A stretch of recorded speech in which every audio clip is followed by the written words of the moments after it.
This next video really talks about and highlights with some photos and video really the key elements of goalkeeper development.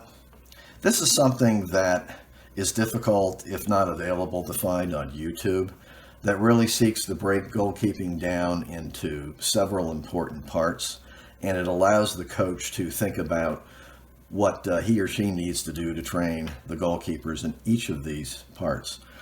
Starting with really the most important one is to build up the proper psychology of the player.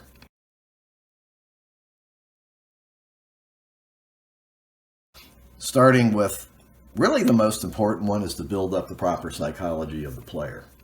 If you don't have the proper psychology in goal, the willingness to challenge attackers to be as fearless as possible, to be able to shake off the shot that gets by, to realize that there's going to be spectators on the sideline watching you as the goalkeeper.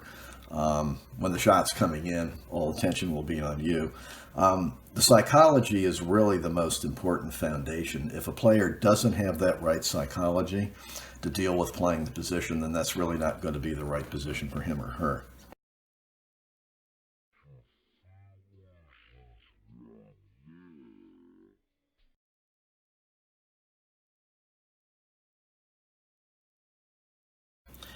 It's important to start with the fundamentals, and that may sound a little bit trite, but in the case of goalkeeping, the single most important fundamental to start with is the footwork.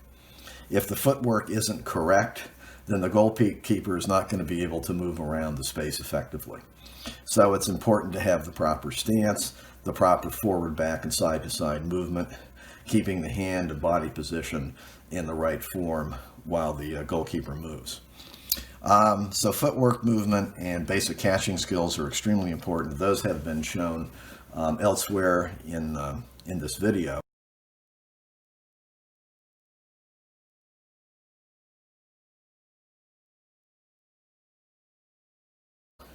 Then developing the more advanced skills can be thought of as really another part of the goalkeeper's development.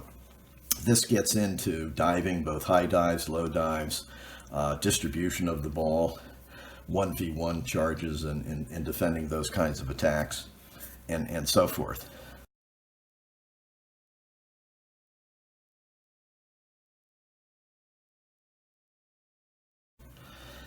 The next area is to know the position. And that consists of things like the angles, the shooting angles that really allow the goalkeeper to know where to be in playing the space. The rules that are applied to the goalkeeper, including the 6-second distribution rule, the fact that goalkeepers cannot handle the ball on an intentional pass back, and so forth. The goalkeepers do have to know the rules. They also have to understand how their defenders can help them and possibly not help them, and they need to call the defenders off. And they also need to be familiar with set plays, such as a corner kick or a free kick, and how to defend those and where to be in front of the goal.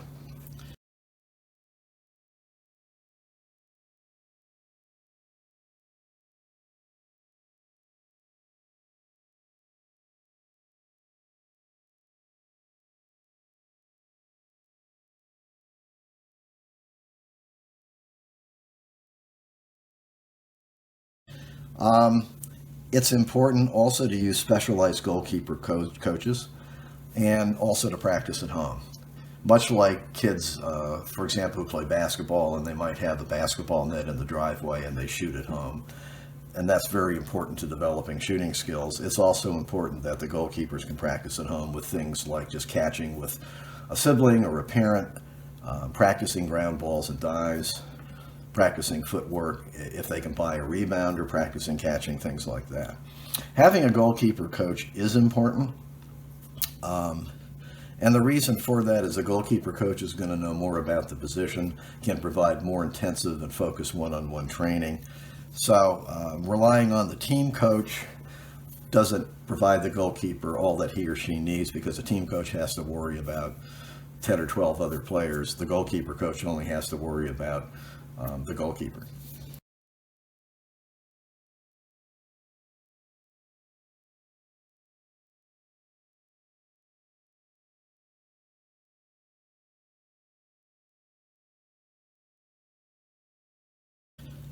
It's also important to get specialized training. And for example, 3v1v goalkeeper, short-sided play can maximize shots.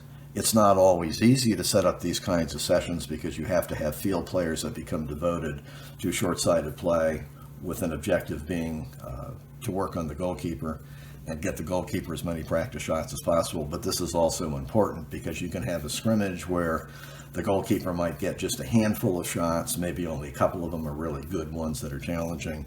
When you play short-sided in practice, for example, you could get 20, 30, 40 shots in a half hour's time, and that gives the goalkeeper a lot more practice.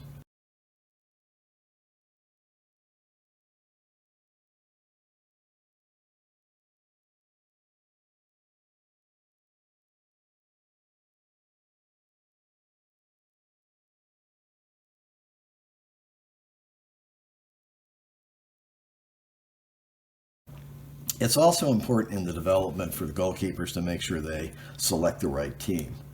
And actually, even though this may sound a little bit unexpected, if a goalkeeper plays on a team that's not as good as other teams, he or she will get more shots. So while you may not win as many games, and most people want to play for a good team that has a good chance to win more games, it's more advantageous for the goalkeeper to play on a not so good team and actually get more shots for his or her development. Also, if it's possible, the goalkeeper should look to play in multiple teams. And in some cases, there may be, for example, a recreational or recreational plus team that's available in the community that allows the goalkeeper to play a second team for the games, but not necessarily have to make a practice commitment. And the more games and shot opportunities, the better.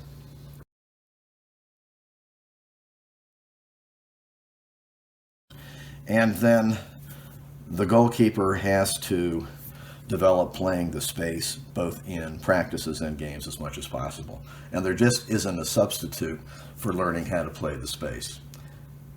All of the shooting training that you can have on skills, of course, is very helpful, but there's just also no substitute to learning how to play the space and actually using those skills and understanding where to be at the right time.